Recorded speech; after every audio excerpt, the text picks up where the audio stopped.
তোমাদের কথা মতোই গেছিলাম ডক্টর দেখাতে, আর সেখানে গিয়ে তো আর এক ঝামেলা, মাস্ক ছাড়া তো ডাক্তার দেখবেই না। তো কি হয়েছিল চলো পুরো ভিডিওটা কন্টিনিউ করো। Hey guys, welcome back to my page and welcome back to my another fresh blog.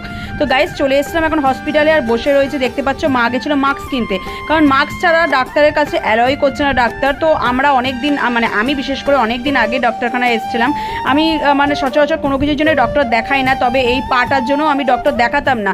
তোমরা অনেকবার করে আমাকে রিকোয়েস্ট করেছো ডক্টর দেখানোর জন্য, প্লাস আমিও দেখলাম যে হ্যাঁ পাটা অনেকটা ফুলে যাচ্ছে, মানে কমছে না বাড়ছে, সেই জন্য কিন্তু আমি ফাইনালি ডক্টর দেখাতে এসেছিলাম। তবে মাস্ক ছাড়া যে ডক্টর কেবিনে অ্যালাউ করছে না সেটা তো আগে জানা ছিল না, কারণ এর আগেও বেশ কিছুদিন আগে আমি এসেছিলাম হসপিটালে, তখন কিন্তু এরকম ব্যাপার ছিল না। তবে যাই হোক, এই রুলসটা কিন্তু ভালোই করেছে। আর দেখতে পাচ্ছ মা হাতে করে মিক্সি নিয়ে যাচ্ছে। আসলে মা এসেছিল বাজারে আর আমি এসেছিলাম দোকান থেকে। যেহেতু হসপিটালে অনেক ভিড় হয়, তাই মা বলেছিল যে আমি গিয়ে লাইন দেবো, আর ফাঁকা থাকলেই তুই চলে আসবি। তো সেই মতোই আমি গেছিলাম। দেন মা এখন সাইকেল নিয়ে যাচ্ছে বাড়ির দিকে, আর আমিও যাবো দোকানের দিকে। তো হসপিটালে